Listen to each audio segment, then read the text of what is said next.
Hey church, today we're in Genesis chapter 7. Genesis 7 is telling the story of the flood from Noah, and it's kind of the story that winds through Genesis 6 all the way through Genesis chapter 9. In Genesis 7, we get the actual story of the details of the flood. And so it says in verse 1, "Then the Lord said to Noah, 'Enter the ark, you and all your household, for you alone I have seen to be righteous before me in this time.'" And so you remember, this is almost 100 years after God had originally told Noah to build the ark. And so Noah had spent the last 100 years building the ark, the animals migrating and coming to the ark, and now it's time for the flood to happen. And God says, "I want you to enter into the ark." In verse 6, it says, "Now Noah was 600 years old when the flood of water came upon the earth." Noah's going to live to be 950 years old, so this is somewhere about 2/3 through his life. And in antediluvian period before the flood, people lived much longer. They had much longer life expectancies. Noah's one of the oldest, though, at 950 years old. It says in verse 12, it says that all the animals that came to him, it says that they came two by two, except for the clean animals. In verse 8, it says, "Of clean animals and animals that are not clean, and birds and everything that creeps on the ground, there went into the ark Noah by two, male and female, and God commanded." It says later on that the clean animals, that there were 7 that came to him. So 7 is partly, interestingly at this point, they hadn't yet had the explanation of what the dietary laws would be, so there weren't necessarily clean and unclean animals, but it's clear that Noah had some perception of which animals were good for animal husbandry and for cultivating livestock, and they were good to eat, and which ones that he should avoid eating.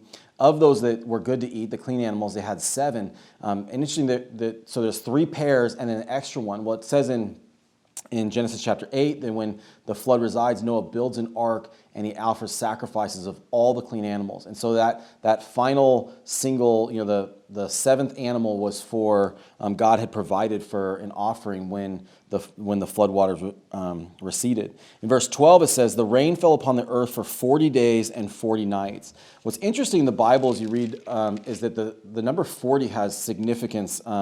You remember that when when Moses went to the Mount Sinai and met with God, where he received the 10 Commandments, he was there for 40 days. The Israelites wandered in the wilderness for 40 years. That when Jesus went out to the wilderness to be tempted after his baptism, he was there for 40 days. So the number 40 keeps appearing, and really it's symbolic in the Bible of testing and purification. And so as the floodwaters come and they fall upon the earth, it says it rained for 40 days and for 40 nights. And this period of God cleansing the earth of all the unrighteousness, and this purification process of what the water represented and what the number 40 represents. It's clear as you read the Bible. In verse 19 it says, "The water prevailed more and more upon the earth, so that all the high mountains everywhere under the heavens were covered."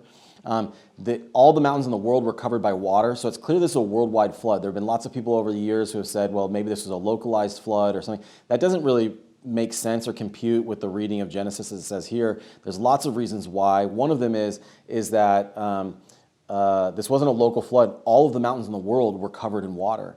And so the way that it got water, if you remember back in Genesis chapter 1, it said that God separated the waters, and so that there was this bubble of water above the earth in the atmosphere, and that no longer is there today. That's because it fell down during the flood. And it also says that water burst up from the earth, and so it's this kind of entirely cataclysmic event that is changing the entire topography of the world, the entire topography of the earth, and with just the whole earth is in upheaval as these waters burst out from the inside of the earth and fall down through this flood.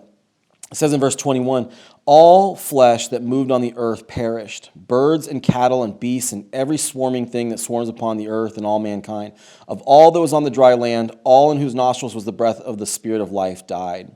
One of the things that has always struck me about the story of Noah, that it just seems like it's such a straightforward picture of God's judgment and wrath And yet we tell the story of Noah so often to little kids, and we have these picture books of kids, and we paint it on nursery walls, and we have all these pictures of animals sticking their heads out of the ark, and it just seems like we are thoroughly missing the point. Now, I get it. It's a really interesting idea, and just kind of amazing, and must have felt magical as all these animals from all across the world began to migrate to the ark. That's a really interesting story, but that's not the point of this story here.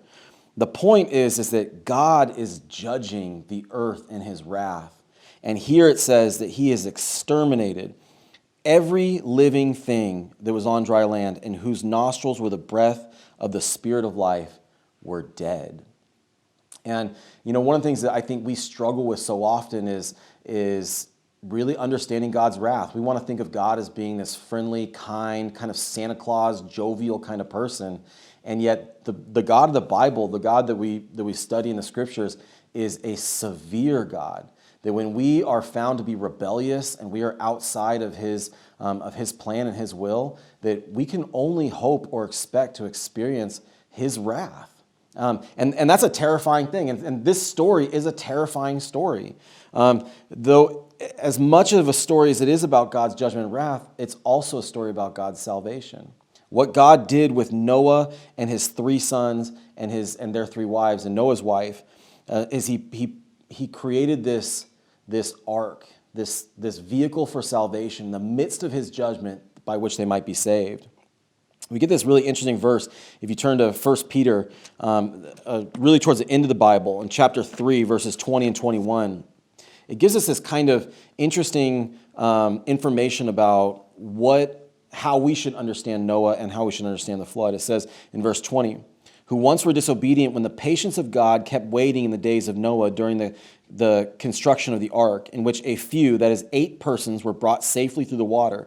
Corresponding to that, baptism now saves you, not the removal of dirt from the flesh, but an appeal to God for a good conscience through the resurrection of Jesus Christ. It says that the flood is like baptism. It represents baptism. And so when we think about being baptized, right, it's not that we're saved by baptism, it's that we're saved by the resurrection of Jesus Christ, which is what baptism represents. We go into the water, right? So the waters of the flood, they judge the earth, and everyone was destroyed because of their sin. But as we go into the water, we're going into our own death. But as we come out, it's in new birth. Because of the resurrection of Jesus Christ, we can be born again. And so as we come out of the water, we have new life in us. And that's as Noah and his family are saved and rescued by God's providence, by God's grace. It's this picture of what actually happens with us at the cross, where we are dead in our sins and trespasses, and our old man has passed away. But God brings us through those waters of death. And he brings us into new life, into resurrected life, into life where we can have a hopeful expectation of being with him. I hope that this, as we go through the flood and we go through what God is trying to teach us here, that this will be a blessing to us and a warning to us to help us understand, man, we want to be found in God. We want to put our trust in him and by faith follow him. God bless you, church.